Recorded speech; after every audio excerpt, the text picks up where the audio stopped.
All right, welcome to Edgework on the Hammer Betting Network, live every Monday through Friday at 10:30 a.m. Eastern Time on the Edgework Twitter account at Edgework Show, as well as the Edgework YouTube channel. If you want to comment, if you want to ask questions during the show live, make sure to head over to the YouTube right now, subscribe to the channel, turn on notifications so you get notified every single time that we go live. Make sure to drop a like on this stream as well.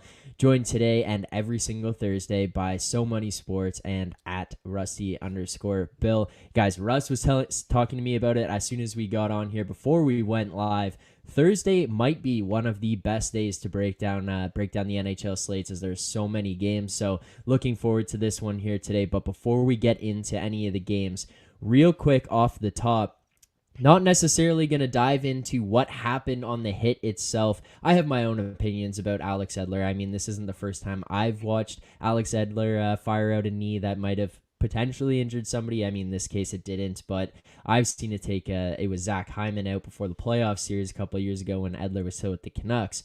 But last night, Alex Edler does manage to get a knee on Connor McDavid.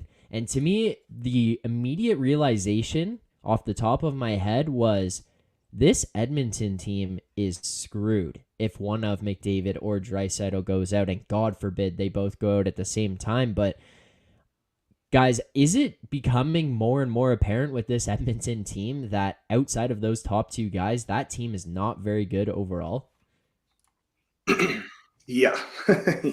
Yeah, I completely agree with you. They're super top heavy, and yeah, I'm a little bit biased just because I've loved the Oilers this year. We've played on them so many times, and I have a few futures on them. So yeah, when I saw that hit, I was cringing for sure. And like you said, he's done that a couple of years ago to Zach Hyman, I think.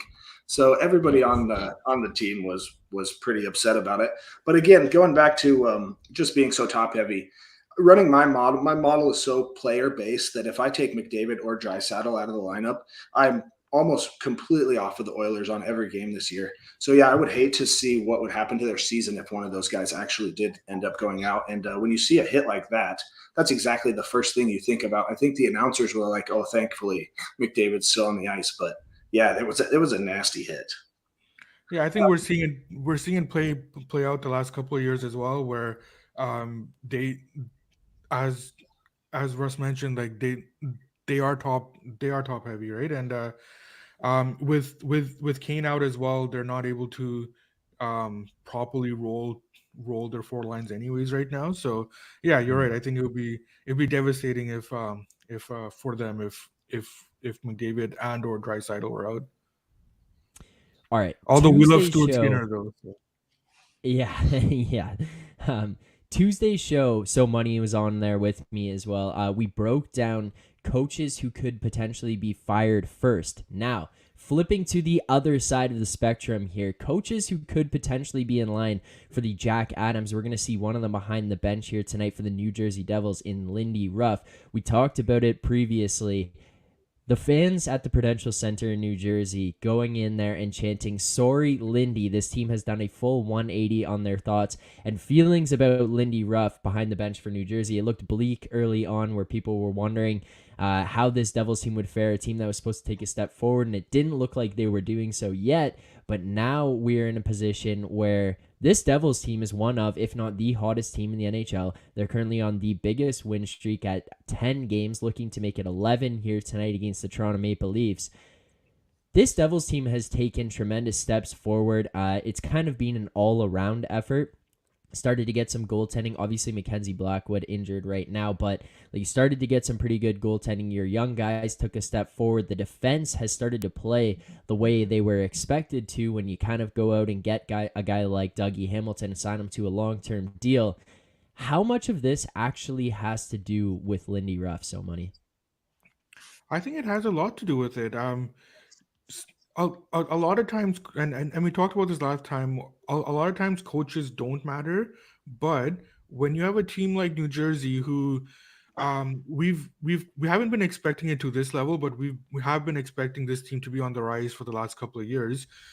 They haven't been able to put it together. Younger team, injuries, all that, right? So whenever you have a coach with the pedigree of Lindy Ruff, who has shown in the past that he can bring young teams together and kind of get them to rise to the next level.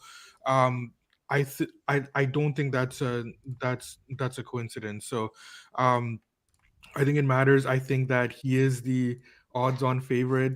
Um, I'm personally, for various reasons, hoping he does get it. So I think I think I think Lindy's the man right now, and we are all Lindy. Yeah, definitely. It's still looking. I just looked. I just looked earlier in the week, and I saw Lindy Ruff at right around 25 or 30 to 1 to win the Jack Adams. And I thought I was looking at it, and I thought that still was a little bit high. And I just pulled it up this morning, and it looks like he's down to 20 to 1. But I still think there's still some value there. I think probably should be closer to 14, 15 to 1. But yeah, I think he's got this team just playing awesome, and that, like you said, he's got to be the leader in the clubhouse right now for the Jack Adams.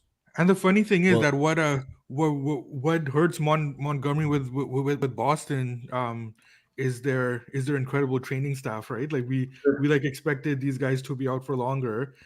They're back yeah. early, and like the Yeah, team is sure. playing well. So like that actually ends up hurting Montgomery. Yeah, and like you said, Ruff is doing it with a little bit younger squad and kind of more unexpected. I mean, yeah, I Yeah. definitely agree.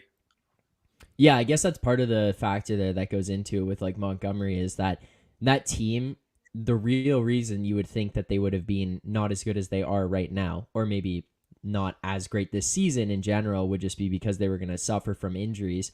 And Marchand and McAvoy obviously come back early. And Marchand doesn't even look like he missed a beat. David Crouchy stepping back into this lineup and fitting in pretty well there.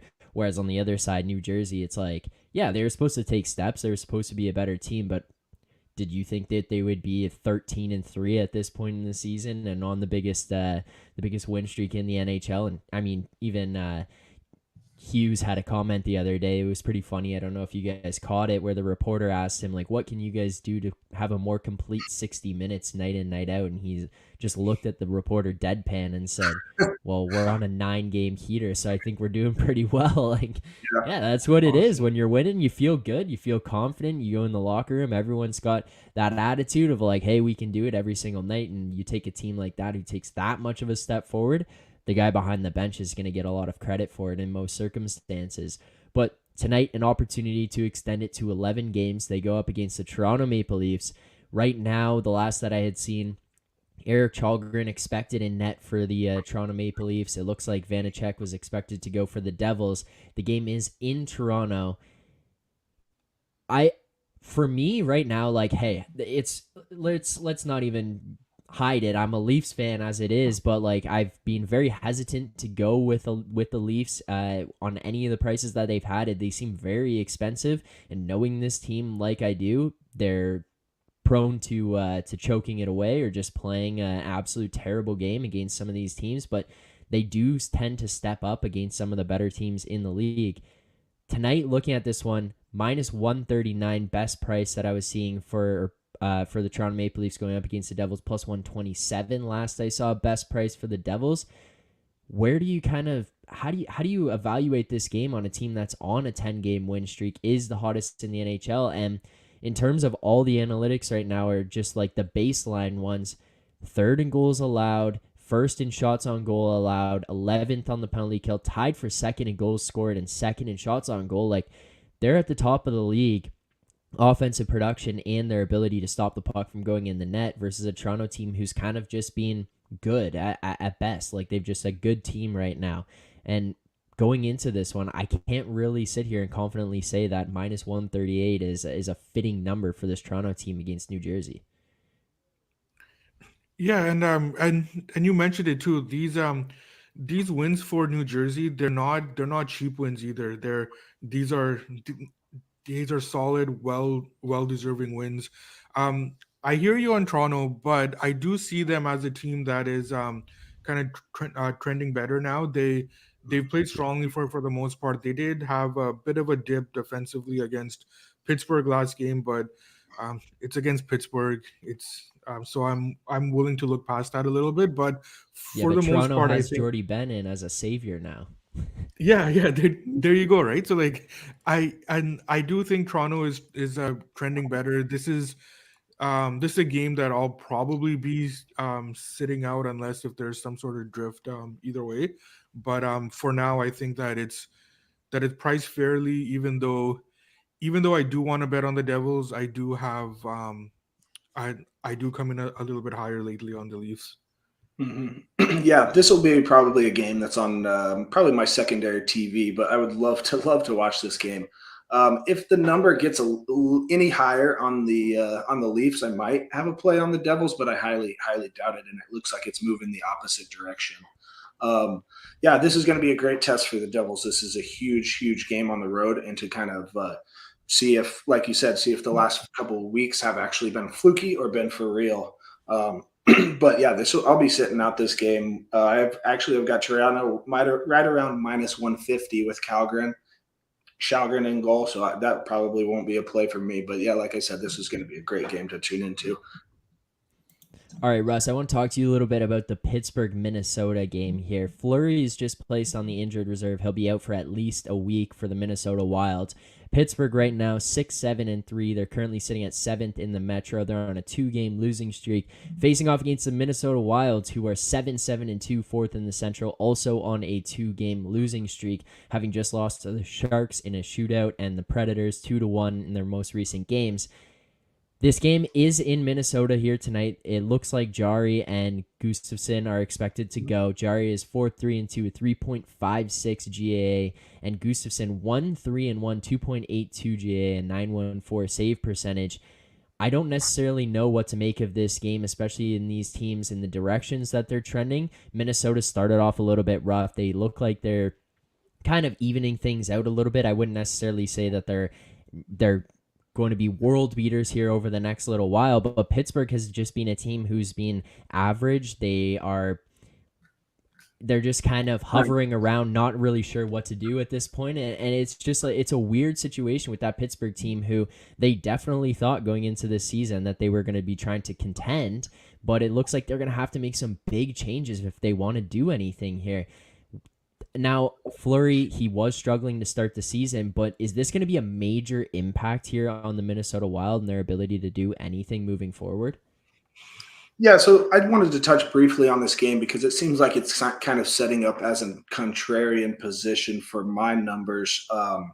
As I've talked about on here previous weeks, I've been very low on the Wild coming into the season, and just these first few weeks in the season, they don't look like they're playing very well. They don't look like they're getting any scoring chances. Fleury did not look very good in his first 10 starts or so.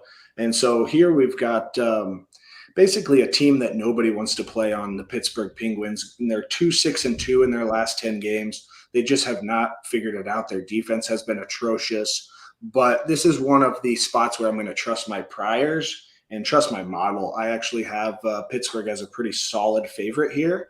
And if we get Jari in goal and Gustafsson, like I'm pretty sure we're going to get 90% confirmation for me, then this is a great contrarian spot to take Pittsburgh as a plus money dog. Like you said, as far as going forward, I would argue that Pittsburgh will start to figure it out a lot more than the Wild, and just maybe a little bit of the intangibles, maybe kind of narrative-y stuff. This team could be very much down, just losing their starting goalie for multiple weeks to an injury. So I love the Penguins here. It's sort of a contrarian spot, but if you can get plus money, I think that they can put up 3+ goals on Gustafsson and get the win in Minnesota here. So that will end up being a play. It is a weird spot. It's kind of neither of these teams are good bet on teams. It seems like a lot of people will probably just stay away from this game. Like I said, the Penguins have just been atrocious, which has actually kept me off them the last few games.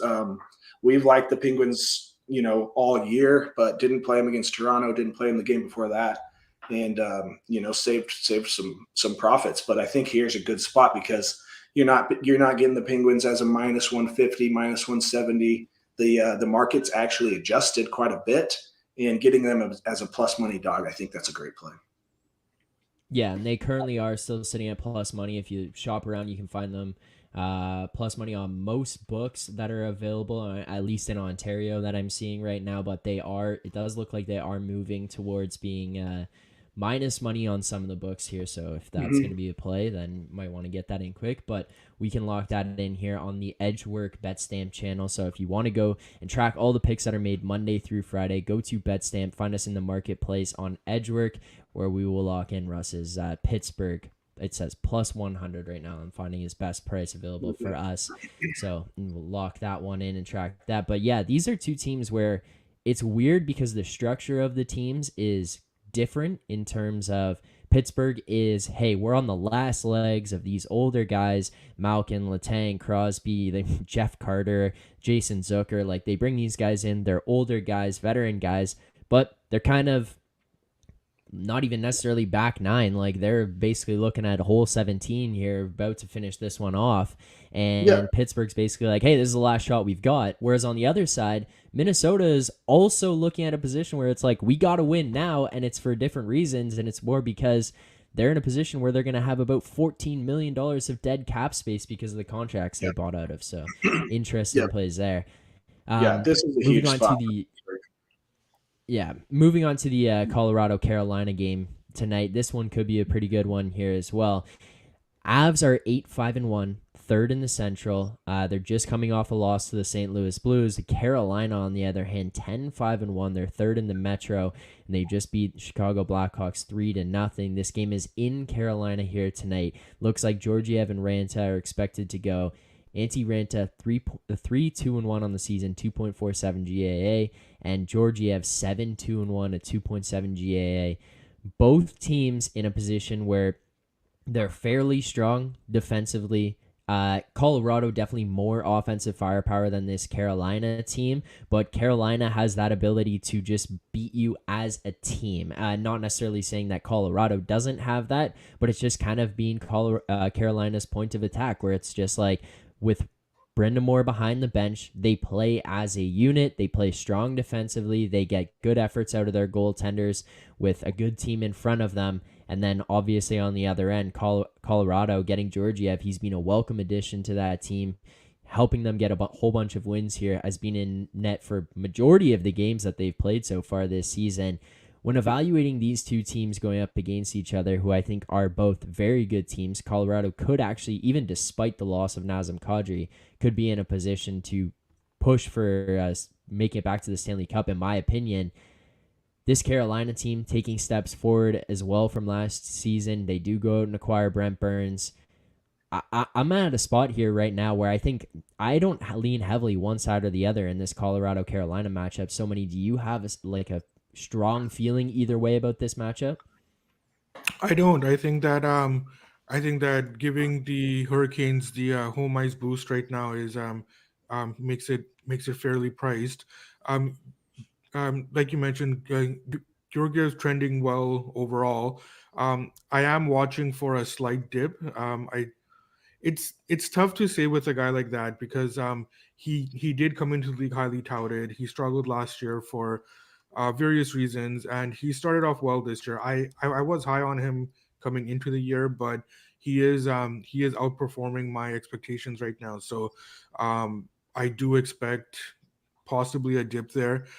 Colorado, they even through their win against Carolina last week, the last couple of games now they haven't played up to their level. So I think that making Carolina a favorite here is the right number. A little surprising with Carolina, they dipped defensively a bit in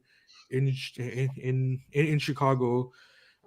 Again, not something I'm worried about. It's just one game, but could be something to keep an eye on. Just circling back to the Leafs game just quickly. Samsonov has been. It looks like he's going to be starting tonight. Okay, thank you. Wow. Oh, wow, yeah, that's going to change some things for me. Yeah. All right, fair enough. There you go. That's kind of insight that you get if you're watching this live. So get somebody giving you quick updates on the go. Yeah, just to touch on, I wanted to touch on this Carolina game. I have a small edge on the Hurricanes. I think that's probably because I've adjusted some of my priors on Colorado just because they haven't played great offense this year so far. I think that if this line dips a little bit and the Hurricanes get down to -115, -120, then I think that's a good play at home. I think that the Avs are going to have a very tough time scoring. They're 29th in expected goals for and 31st in high danger scoring shots for. So they're just not generating the same type of offensive production as they were last year. And on the flip side, this Carolina team is one of the best teams, one of the best defensive teams in the league. And Ronta's been playing pretty well. One of my concerns is avoiding Frederik Andersen. I don't think they'll start Andersen, but I would not want to play on the Hurricanes at home here if they do start Andersen. But just watch this game and watch this line, and easily the public could easily come in on the Avs, and it could dip down to minus 115 and minus 120. At which point we will be releasing a play on the Canes if we can get there. So I would say just keep an eye out on this one. It could be a play for us. So Yeah, and even adding on, sorry, I was just gonna say, like, Carolina gives up the second fewest shots on goal in the entire NHL. So their defense is awesome. Yeah, Ranta is confirmed now. Okay. And they're also Brindamore mentioned yesterday that Freddie Andersen and Teravainen, neither of them are close right now. Okay. Thanks. I appreciate that. Moving on to another game here that I think will actually be a pretty good game to at least watch, the Calgary-Tampa Bay game. Calgary 7-6-2. They're fifth in the Pacific. They're on a 2-game win streak, and they just beat the Kings 6-5 in their last game, which I was watching that one live. It was a weird one because it jumped out right away. Calgary was up 4-2 in the first period. They did manage to hold on to a lead 5-2 late into the third, go up, and then I think it was 6-3, and then all of a sudden the Kings start clawing back later on in the third period, but they do hang on to win that one. I kind of think, and So Money was one to bring it up the last time we talked, was people need to relax on Calgary a little bit there. Everyone was getting a little gung-ho about the fact that they had a slower start. You do kind of sometimes need to just look back at it from like an outside perspective and realize they brought in some big names who were brand new to this team, guys who have never played together. It's a big shakeup from what they were playing last year, and integrating those guys into a lineup, it's going to make an impact. Like, whether you believe that or not, and you can just plug players in, it doesn't really work that way all the time. So mixing these guys in is going to take a little bit to get things going. But then Tampa on the other side, 9-6-1, fourth in the Atlantic. They're a team to me, like, do you guys remember when Golden State had that massive season where they set the regular season win record, then they went on and lost in the finals, and then after that it was like all they did was just coast along in the regular season. They're like, oh, this doesn't matter. As long as we get to the playoffs, we know what to do when we get there. It's kind of the same thing Tampa did. They had that season. They set the regular season win record. Then they go on to get swept in the first round. And then after that, they just said, forget it. Like, we're going to get to the playoffs. We know what we're going to do, and we'll worry about it when we get there. And that's kind of seemed to be what they've done. So as far as it goes for the regular season, I don't really look at this Tampa team and say, oh, they need to panic. Now, that being said, betting on the games becomes a little bit more interesting because despite how good they should be or are, they do have a little bit of an injury issue with some of their bigger guys being out. Chernak was out. Cirelli was out. Like, these are guys who make an impact on the game for that Tampa team. But they always have that crutch to rely on in Vasilevsky, but he hasn't been playing that great so far this season. 5-5-1, 3.1 GAA, and a below a 900 save percentage. Now, I'm not necessarily going to hit the panic button on Tampa, but should the fans down in Tampa Bay be a little bit concerned about the way that their team has been playing with Vasilevsky putting up those numbers? I think there's small concern that should creep up. Not just because of Vasilevsky's play, because long term I think he'll be fine. But also because Tampa Bay, they've transitioned to this high event style, right? And they don't necessarily want to play this way, but because of their injuries on the back end and some injuries to some defensive forwards, I don't know if they're able to tighten it up defensively right now. So that would be concerning because it's really hard for a team to just kind of turn it on defensively. Now, granted, Tampa Bay is an exception. They've shown in the past that they can coast through multiple months of a regular season and be able to just turn it on. But those injuries would be something to keep in mind. You mentioned with Calgary, that we just to relax with them. The other thing about the Flames too, they had their defensive injuries as well. One day I'll go on a rant about why the Canucks didn't re-sign Chris Tanev and how important he is to the teams he plays on, but we'll leave that for another day. Markstrom and Vasilevsky, I both have them trending poorly right now. Both of them. What I see the difference in this game is that Calgary does want to play better defensively. They are starting to trend that way. Even giving up 5 goals against the Kings, that was more of an indictment on the way that Markstrom played the first 58 minutes of that game, as opposed to what Calgary was trying to do defensively. So, and Calgary now, because they're starting to get healthy, they do have that ability to tighten it up, whereas I don't know if Tampa Bay can get to that defensive level right now. So I do like the Flames tonight. We did play them. There's You can still get them as a dog. So I think anything plus money on Calgary right now, I fully expect them to go off a favorite in this game. Wow. All right, we will lock that in on the BetStamp account there. Calgary right now currently sitting plus 107 best price on a book like Pinnacle. They're currently at plus 104, but it does look like it was trending towards them going off as a favorite to start the game here tonight. So we'll lock that in on the Edgework BetStamp channel. Are there any other best bets that you guys have tonight? So Money, I'll start with you. Yeah, I think that the game that we should all be looking forward to is the Detroit San Jose game. I do. I'm waiting for the goaltenders in San Jose.